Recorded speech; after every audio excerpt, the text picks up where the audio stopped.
Les pompes funèbres camarguaises, leader gardois en convention obsèques, prévoyance, funérarium, toujours à vos côtés, partenaire de votre émission Miroir des Sports.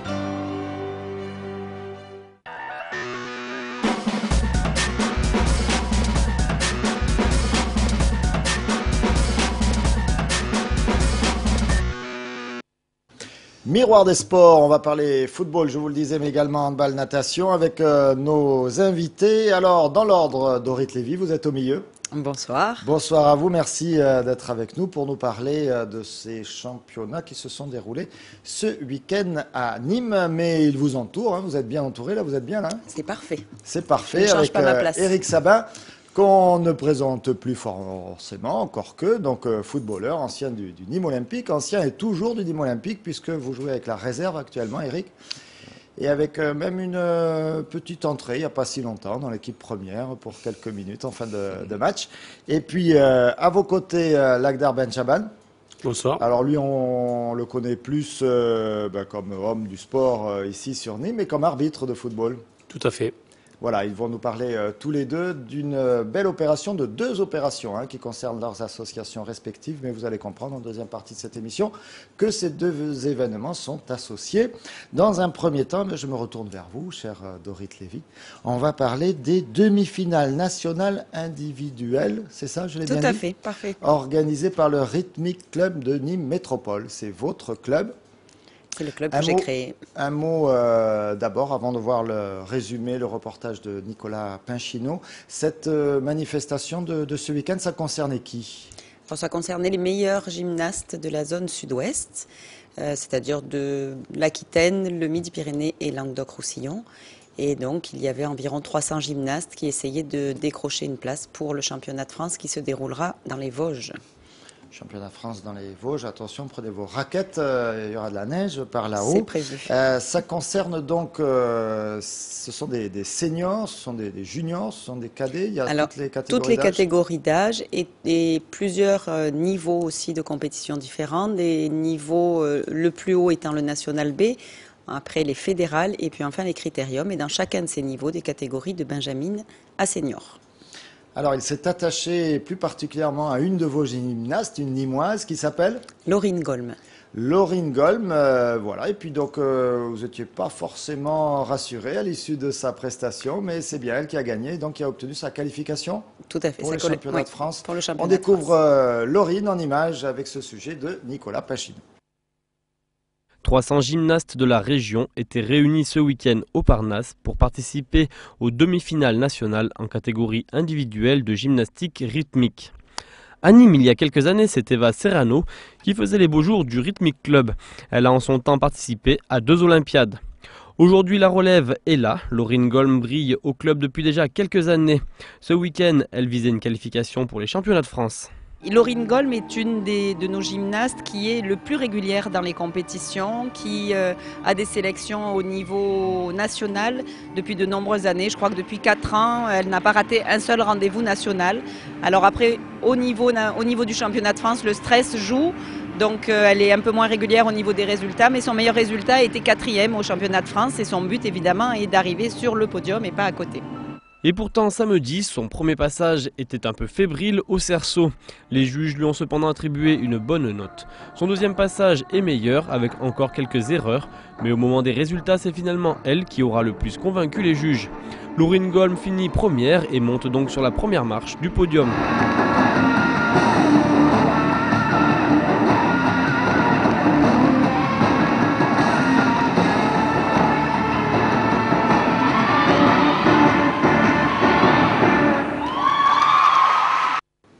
Bravo Laurine, c'est très impressionnant cette dernière figure.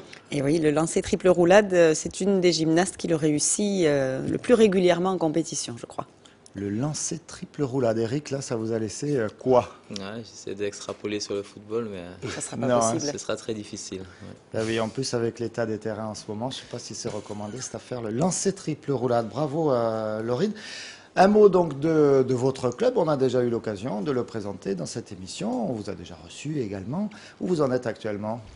Alors après 23 ans d'existence, le club a eu une petite baisse puisque nous avons perdu notre entraîneur principal qui a voulu voler vers d'autres cieux. Changer d'air. Voilà, tout à fait, changer d'air. Et donc, l'arrivée d'un nouvel entraîneur est toujours un changement au niveau d'un club. Il faut qu'elle se réhabitue aux gymnastes, que les gymnastes s'habituent à elle. Mais là, je crois que les résultats sont en train de revenir. Et donc, nous sommes sur une pente ascendante et tout va bien, je crois. Avec combien vous disiez de sociétaires, d'adhérents à votre club? 250 licenciés. 250 licenciés, donc c'est quand même un gros club, hein, même à l'échelle Sur Nîmes, locale. oui, et en gymnastique aussi, puisque nous ne faisons que de la gymnastique rythmique. Donc c'est vraiment une spécialité de la Fédération française de gym.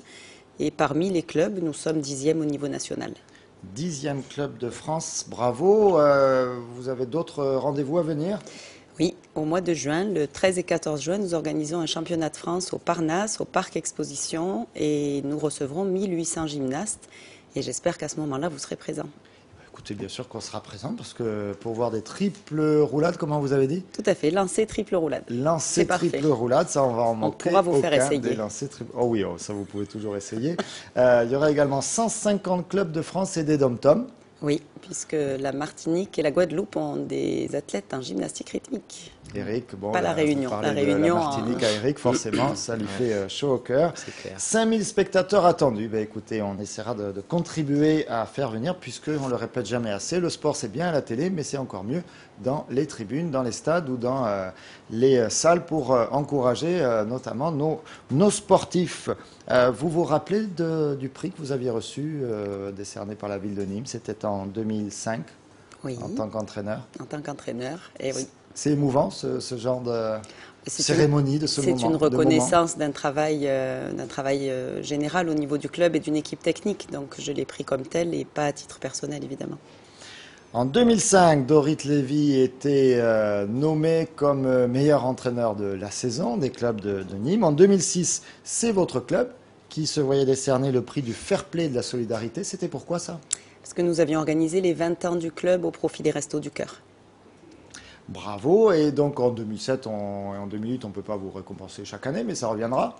Ben, nous l'espérons. Nous, en tout cas, nous ferons tout pour être connus et reconnus du sport à Nîmes. En tout cas, mardi dernier, c'était le 9 décembre et la ville de Nîmes décernait ses trophées comme chaque année, des images de Samy Moumeni avec notamment une intervention de l'adjoint délégué au sport, Pascal Gourdel.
La soirée des sports de la ville de Nîmes s'était choisie cette année un parrain particulier en la personne d'André Cazenave-Vergès.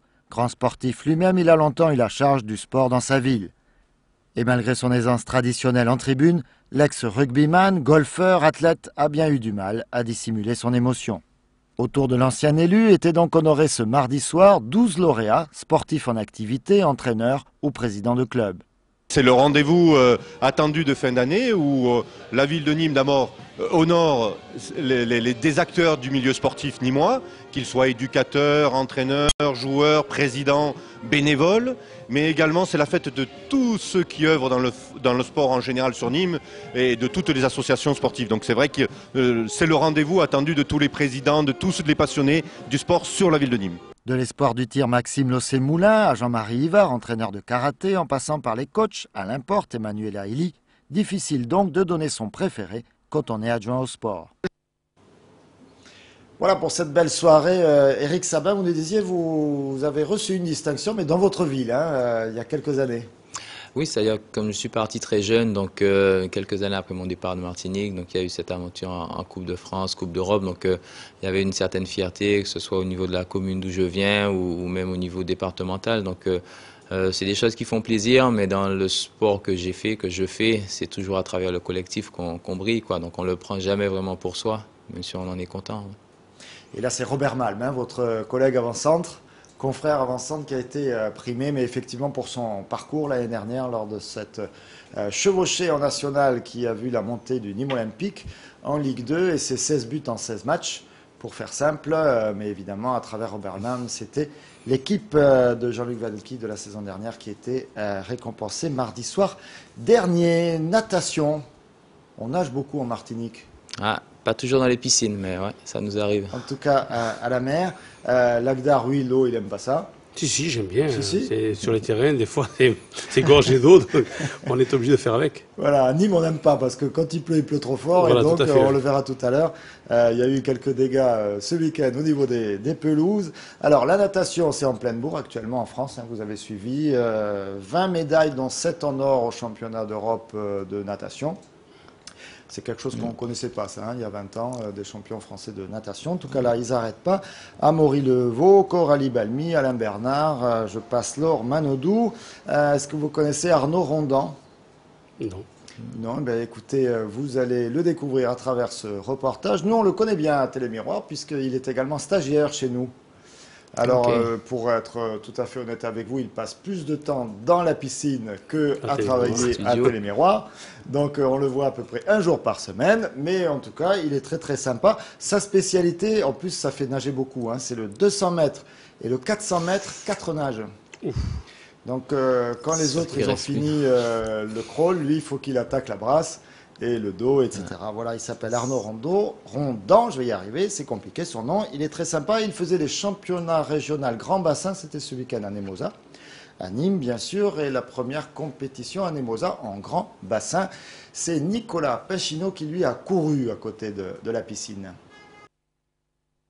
Ce week-end, le Nautique Club de Nîmes accueillait une compétition régionale dans son tout nouveau temple de la natation, Nemosa. C'est une compétition importante puisque c'est la première compétition en grand bain de notre premier cycle de travail et qui va nous servir un peu de référence pour les compétitions qui vont attaquer à partir de janvier en grand bassin. Ben là, le niveau, il y a tous les niveaux. Il y a un niveau régional, interrégional et national. Sauf ceux qui sont en équipe de France, mais tous les autres nageurs sont là, c'est-à-dire tous les nationaux cadets, minimes, juniors, seniors, ils sont là. Le nouveau stade nautique de la ville de Nîmes permet aujourd'hui au club de natation d'envisager un vrai projet sportif vers le haut niveau. On est un gros club quand même, puisqu'on a 1300 licenciés sur la ville de Nîmes, on est connu. Mais ce qu'on avait envie, c'est de passer d'un niveau, je dirais, régional, interrégional, à vraiment un niveau national. Bon, on y arrive, on pointe notre nez.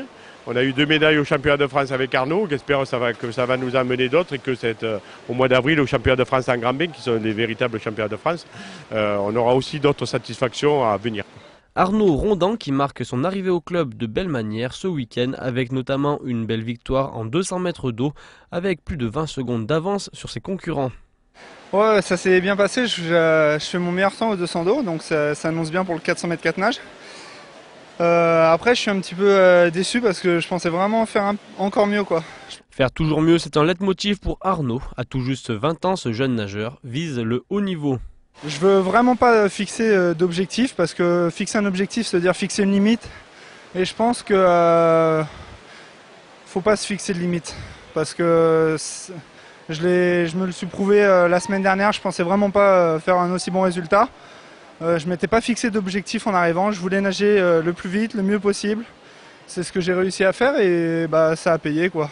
Pour cette reprise de la compétition en bassin olympique, le jeune Arnaud Rondan est prêt et il l'a prouvé encore ce week-end. Il faut dire qu'il se sent bien à Nîmes. Depuis que je suis arrivé ici, je dis à tout le monde que c'est un des plus beaux bassins de France. Je ne sais pas s'il y a mieux en France. Après, il faut l'exploiter à 100% quoi, pour pouvoir faire du très haut niveau.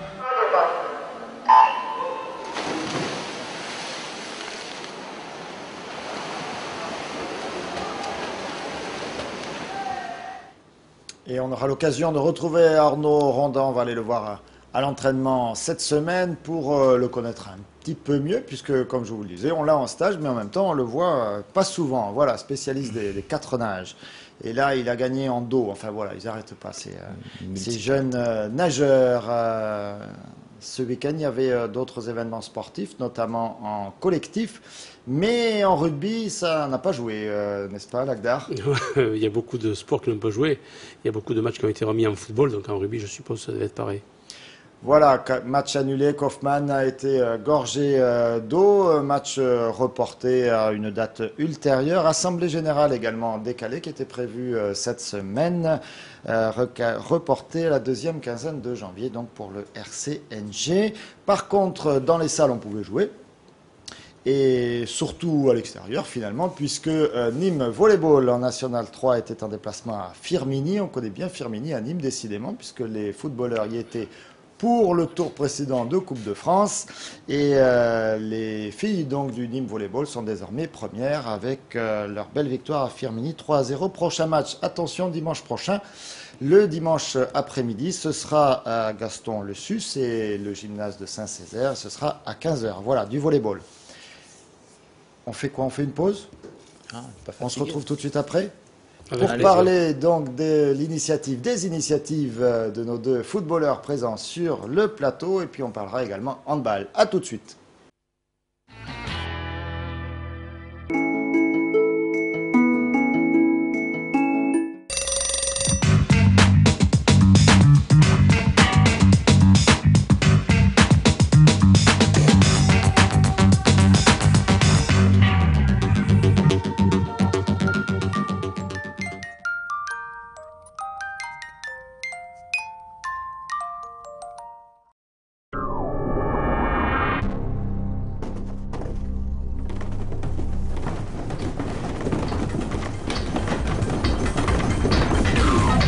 Découvrez les cadeaux Kinépolis et offrez la magie du cinéma.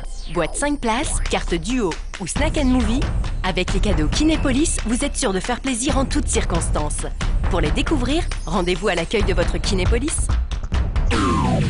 Kinépolis, bien plus qu'un cinéma.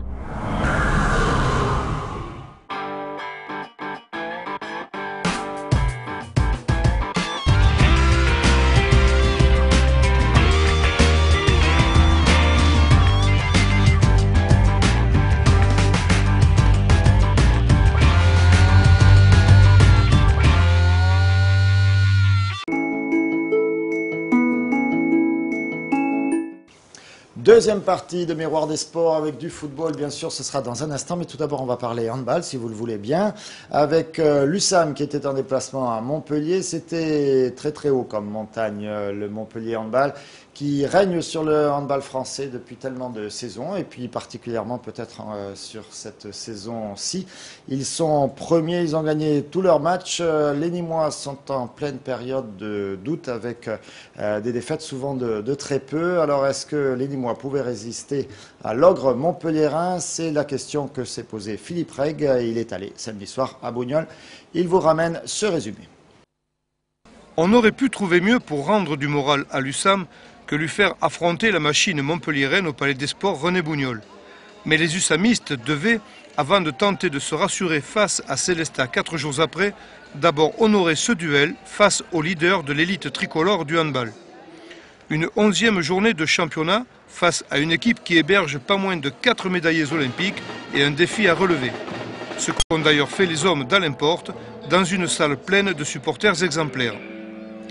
La première période se voulait rassurante dans la mesure où l'USAM ne se laissait pas distancer, même si les Gardois étaient privés de leadership. Jamais lâché au tableau de marque, le front de résistance s'installait et mettait le doute dans les têtes héroltaises. Prendre 18 buts ne relève pas forcément de grandes qualités défensives, mais ce fut le chiffre des buts encaissés pour les 2 camps.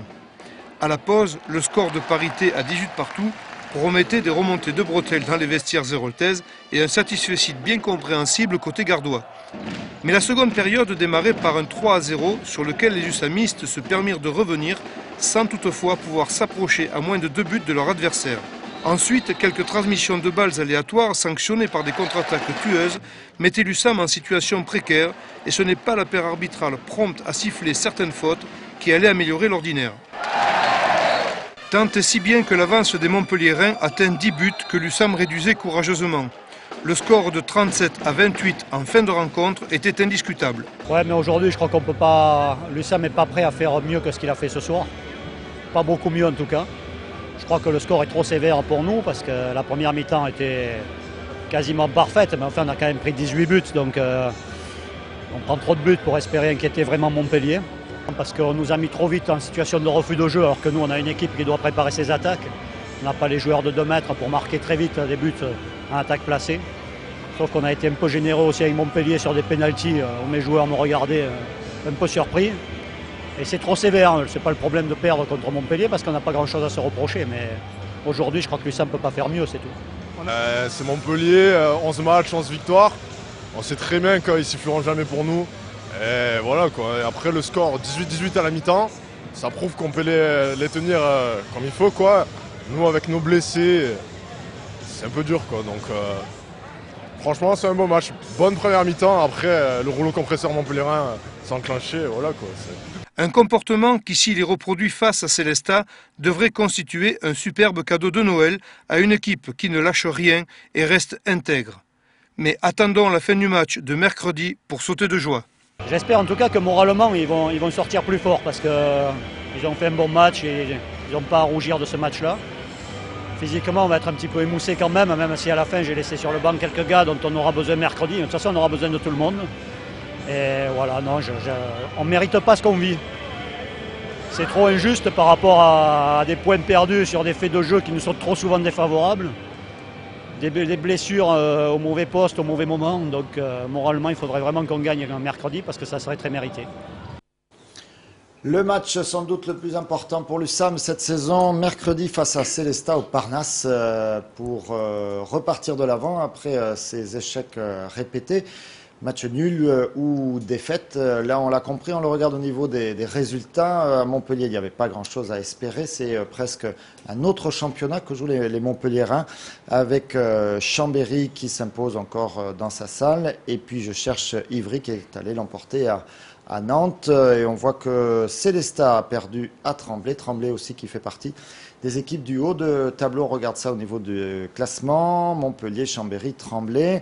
Nîmes n'est qu'à la 11e place avec 9 petits points. Attention, danger. Sélestat est dernier. Mais parfois, il faut se méfier des réactions des équipes blessées comme peuvent l'être les Alsaciens actuellement. Il faudra donc bien l'emporter. Le prochain match au Parnasse mercredi. Et il faudra aller soutenir les USAMistes mercredi soir.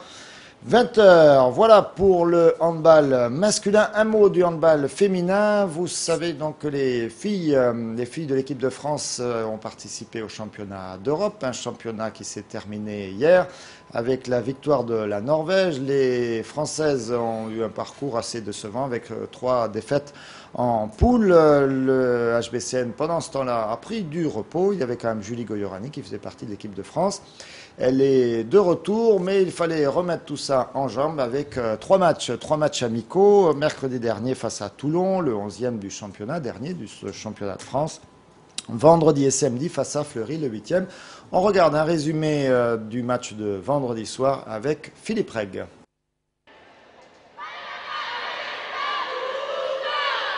Les trêves à rallonge ne sont jamais constructives, quel que soit le championnat concerné. En panne de compétition officielle depuis 33 jours, le handball Cercle Nîmes disputait une série de 3 matchs amicaux. Face à Toulon d'abord, ce fut une promenade de santé. Pour Fleury-les-Aubrais, le vendredi 12 décembre dernier, ce fut moins évident. Le handball Cercle Nîmes eut fort à faire pour s'imposer lors du match aller. Le retour devant se disputer le lendemain. Même si Fleury-les-Aubrais comptait 4 absentes, parmi lesquelles Bertille Bétaré, Fatimata Nomoko, Agnès Turkowski et Marlène Guyon, le handball Cercle Nîmes était pour sa part privé de son international numéro 5, Julie Goyorani, au repos depuis son retour du championnat d'Europe en Macédoine. Alors bien sûr un petit peu déçu forcément parce qu'on n'est pas passé au 2e tour. Donc il y a un peu de déception. Bon, après c'est un peu dommage aussi parce qu'on avait la possibilité d'y accéder. Enfin, on a fait plusieurs matchs qu'on a bien commencé, qu'on avait dans les mains mais qu'on n'a pas su garder. Donc c'est un peu de déception quand même, mais bon, On tenait les matchs et que ce soit contre le Danemark, contre la Hongrie ou contre la Roumanie, les matchs on les a bien tenus à un moment donné. Mais voilà, on les a vraiment pas gardés, on n'a pas été assez régulières, donc du coup ça nous a coûté cher et on a perdu. Mais bon, c'est vrai qu'on n'a pas perdu d'énormément de buts, mais c'est ce qui met un peu plus la rage, quoi. Le match montrait des forces équilibrées, mais on put se rendre compte des dégâts causés par la trêve. Ce fut d'ailleurs vrai d'un côté comme de l'autre. Cependant, les Fleurissoises semblaient mieux se comporter et les joueuses de Manu Hilly couraient après le score. À peine avaient-elles rejoint leurs adversaires que celles-ci s'échappaient à nouveau. Sans se mettre une pression inutile sur les épaules, les Gardoises empêchaient les Loiretaines de s'envoler sans risquer de remettre en question l'intégrité physique du collectif. Contre de nouveau Filipovic, oh là on lui en veut. Hein. De nouveau une poussette, ça fait quand même 2 exclusions. Hein. Pour être devant au tableau de marque, les Fleurissoises étaient néanmoins suivies de près et sentaient au fur et à mesure que s'égrenaient les minutes, leur position se fragiliser. Un doute qui prenait sa source dans leur incapacité à tuer le match. Il fallut donc attendre la dernière minute pour voir Fanny Bosque tuer la rencontre sur un ultime tir.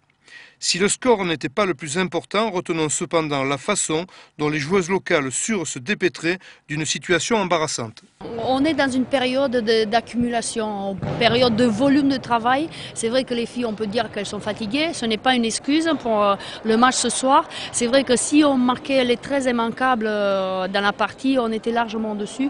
Et par contre, c'était un match appliqué, ça c'est bien. C'est notre 2e match de préparation. Ce soir, c'est un match, on peut dire un bon match de préparation, mais pas plus. On attendra le match de demain pour voir vraiment comment on va finir cette période-là. Et ça s'est mieux passé effectivement lors du lendemain avec toujours contre Fleury une victoire 37-28 pour les filles du HBCN. Le match dont on vient de voir le résumé, vous pourrez le revivre en quasi-totalité tout à l'heure à 21h avec bien sûr toujours au commentaire Philippe Reg. Autre information concernant le HBCN, le match officiel prochain ce sera en Coupe de la Ligue 30 décembre au Parnasse face à Le Havre. Un mot des Bouillargaises, elles étaient en déplacement à Bourg de Péage et c'est une défaite qu'elles ont rencontrée, c'est dans le Rhône. 29-28, elles pointent à la 10e place avec 22 points. Et si on parlait des initiatives de nos 2 invités, en tout cas ceux qui entourent Dorit Lévy, Eric Savin et Lagdar Ben Chaban. Alors tout d'abord vous, Eric, je vais montrer votre affiche. Les sportifs de cœur proposent le match du soleil. On va essayer d'aller le chercher à l'image. Voilà. Ce sera le 21 décembre à Pablo Neruda avec un plateau de choix. Mais d'abord, dites-nous en plus sur votre association. Les sportifs de cœur sont nés à mon retour d'Angleterre. Donc, j'ai un proche donc, qui est handicapé. Donc, dans sa vie de tous les jours, je trouvais qu'il y avait beaucoup de choses de compliquées. Et donc, je suis parti de ce constat pour essayer de faire avancer les choses modestement.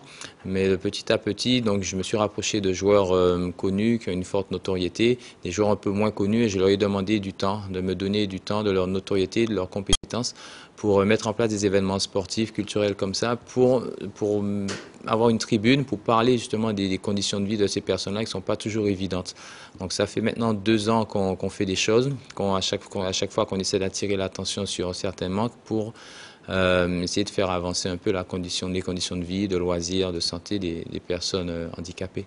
Alors le précédent bel événement, c'était en Martinique, hein, un pays qui vous est cher évidemment, vous venez de Martinique, et voilà. C'était l'été dernier, c'est ça? C'était en décembre, c'était le 27 décembre, donc il y a presque un an, jour pour jour. Donc la première édition s'est passée là-bas. Donc, mais étant donné que là-bas, c'est une île de fête, donc je suis parti sur ce concept de mélanger la musique et le foot, parce que ce sont 2 univers qui sont très liés, où le rythme, où la passion, il y a plein de choses qui se retrouvent. Donc on avait mis en place cet événement où on avait un beau plateau, on avait le meilleur joueur français actuel, quasiment. Il y avait Karim Benzema qui était venu en Martinique, il y avait Fred Piquion, Ronald Zubar, Jocelyn Angloma.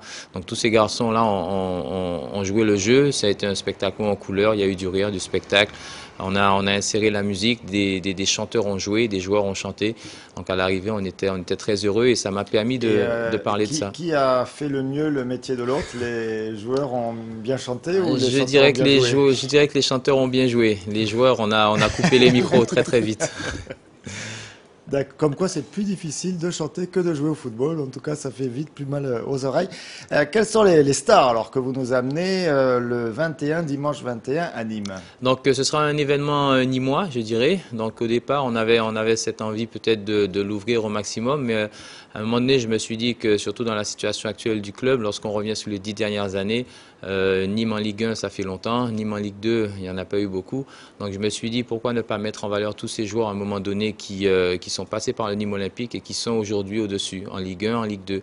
Et après, il y a des garçons aussi qui nous ont répondu à l'affirmative. Donc ils sont venus comme André-Pierre Gignac, qui est l'un des meilleurs buteurs du championnat de France en ce moment. À Toulouse. Voilà. Et après, tous les anciens, donc des garçons comme Ejouf, comme Cyril Jeunechamp, comme Jean-Marc Chanelet qui a fait un passage remarqué, pas très long mais très remarqué dans le club, et tous les autres garçons, donc les héros de la Coupe de France 96, des garçons comme Ahmed Marzi, Fred Arpinon, donc qui viennent, et l'ouvrir aussi donc sur Morinito de Nîmes, sur la tauromachie.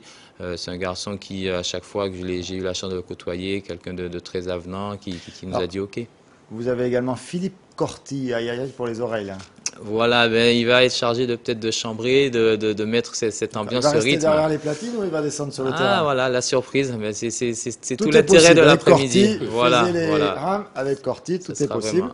Et une petite surprise, il y a le champion du monde de freestyle football qui a été, il y a un mois environ, qui a été champion du monde au Brésil, insérer le foot alternatif, quelque chose de différent. Ce sera donc dimanche à partir de quelle heure? Dès 14h? Dès 14h, c'est vraiment un spectacle. Toute l'après-midi, centre Pablo Neruda, c'est un spectacle. Il y a un after également. Voilà, donc après, bien sûr, il y aura la possibilité pour les joueurs. Du soleil à la comédie, discothèque.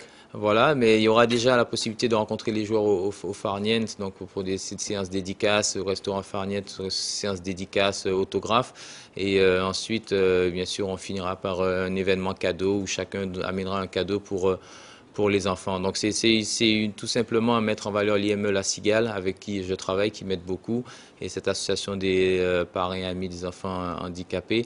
Donc avec la recette, on achètera tout simplement cette période de fête des cadeaux aux enfants.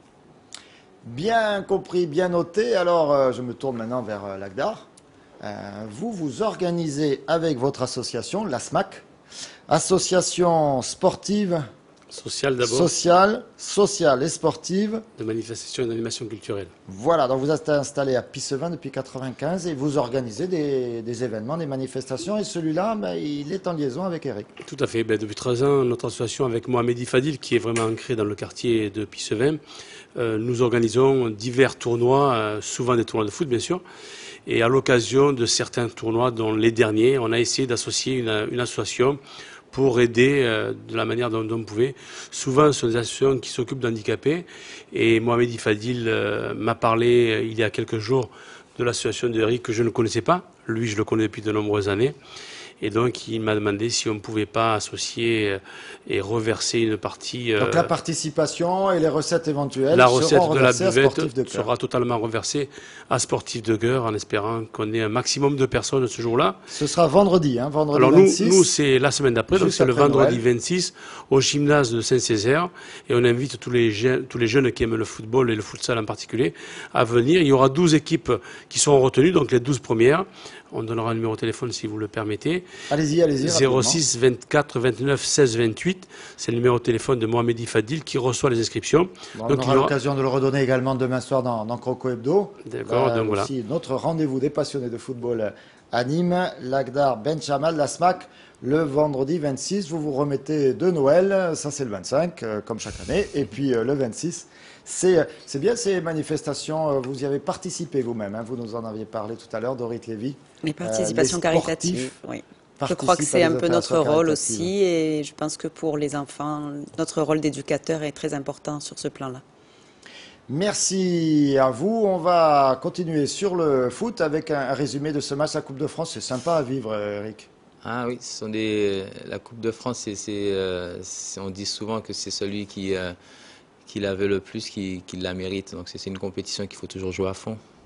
Alors, je ne sais pas si c'est le cas, on ne va pas commencer la polémique tout de suite. En tout cas, elle s'est largement ouverte à l'issue du match de samedi soir, où pour le 8e tour, Nîmes Olympique recevait les redoutables Bayonnais de l'Aviron Bayonnais, équipe de nationale classée 12e, qui était venue pour faire son match et qui l'a fait, et plutôt bien fait, puisque à l'arrivée, au final, c'est eux qui se qualifient. Résumé avec nos 3 compères du micro dans un état à l'ouest de l'Ohio. Je vous rappelais, il y a Claude Martos, il y a Olivier Martinez, il y a Patrick Champ. C'est parti pour 3 minutes de résumé. Ne soyez pas étonnés si vous ne reconnaissez pas les numéros traditionnels des joueurs nîmois, car bien évidemment nous sommes en Coupe de France et on conserve les numéros de 1 à 11.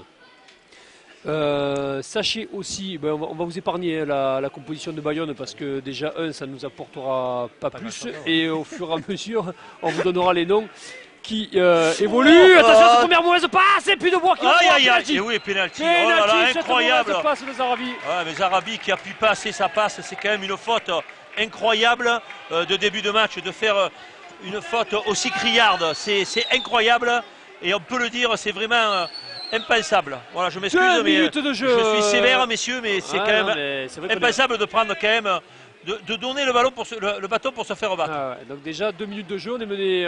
Attention, il y a un pénalty contre nous, ça prouve quoi, Patrick? Qu'on n'est pas rentré dans la partie déjà dans un premier temps et que c'est un match. On le sentait avec Claude, on le disait juste avant le match, on a dit ça c'est un match qui sent mauvais. Pourquoi? Parce qu'il n'y a pas de public, il fait froid, il n'y a pas d'engouement et voilà, on rentre dans la partie. Mais il n'y a aucune excuse là. Oh là là, et le but du numéro 9. Ce sont souvent des équipes solides qui se déplacent bien à l'extérieur. On va laisser ce coup franc beauté par Nicolas Bayo. Pas trop mal tapé directement. Bayo, la parade. Superbement bien tiré encore. Et Nicolas. C'est que le mur basque il est toujours dur à franchir. C'est parti. Nicolas Bayo, bien frappé. Oh là là, j'ai envoyé dedans. Je sais pas, le gardien, elle est déviée. Tancaré qui va devoir encore s'employer pour défendre face à Ekli. Ekli qui va provoquer. Ah, il va temporiser, c'est bien vu. Ouais, il écarte mais qu'est-ce qu'on fait? Qu'est-ce qu'on fait? C'est incroyable. C'est incroyable. Allez, attention, il faut être présent parce que ces garçons. Où on est? Attention là. Allez, bon. Ouais, but, non. Oh là là, quelle belle parade. Parade exceptionnelle sur une tête de Mostefa, je crois. Qui se prend la tête à 2 mains. Ça va venir, messieurs, ça va venir. Allez. Ça arrive au devant. Avec encore à la baguette Bayo. Non, mais c'est pas possible. Oui, on est encore noir. Pourquoi pas l'être face à Bayonne. C'est parti, Nicolas Bayo, bien tiré encore une fois. Bien tiré. Il va rentrer ce ballon un jour. Il a fait un arrêt de gardien de but de hand. Mais il rentrera quand ce ballon dans ses buts, c'est pas possible. Ils sont pris sur vraiment, il est chaud bouillant et c'est vrai que là il faut insister. Allez, ouais, but. C'est pas possible. On a manqué de promptitude là. Et voilà, alors là c'est l'ultime de chez l'ultime. Et pourquoi pas, messieurs? Et pourquoi pas? Pourquoi pas? On y croit. Allez, Nicolas Puydebois, il faut monter, on est en coupe, ça risque rien. Ça risque rien, là tu... Non, c'est trop long, c'est mal tiré. Allez, c'est fini. Et oui, il faut reconnaître que l'équipe bayonnaise mérite sa qualification. Regardez comme ils sont joyeux, les Bayonnais, qui ont mérité finalement cette victoire avec un grand bouet. Un grand bouet dans le but et l'équipe nîmoise qui va recevoir Patrick et Claude vendredi prochain et les Bastiers. Cher à Pierre-Paul Castelli, et ça ne sera pas dans les grandes conditions. Pierre-Paul Castelli doit déjà un petit peu être tranquille. Allez, bonsoir à tout le monde. Voilà, merci à nos 3 commentateurs pour leur sympathique dédicace. Mais enfin bon, là, force est de constater que j'aimerais autant que ce soit Nîmes Olympique qui l'emporte, vu la situation des points. Bastien, on verra plus tard, ils gagneront d'autres matchs. Celui-là, on verra. Demain, Croco Hebdo, on vous passe les... Vous savez ce qui s'est passé derrière avec le départ de Jean-Luc Vanouki. On y revient dans le journal dans un instant. Merci à tous les deux. Merci beaucoup, Dorit Lévy. Et donc, rendez-vous dimanche 21, sportif de cœur, c'est à Pablo Neruda. Et puis donc, le 26, ce sera au gymnase Saint-Césaire pour l'ASMAC, l'opération de l'Agdar. Merci à tous les 3. On se retrouve, nous, dans un instant après la météo pour le journal.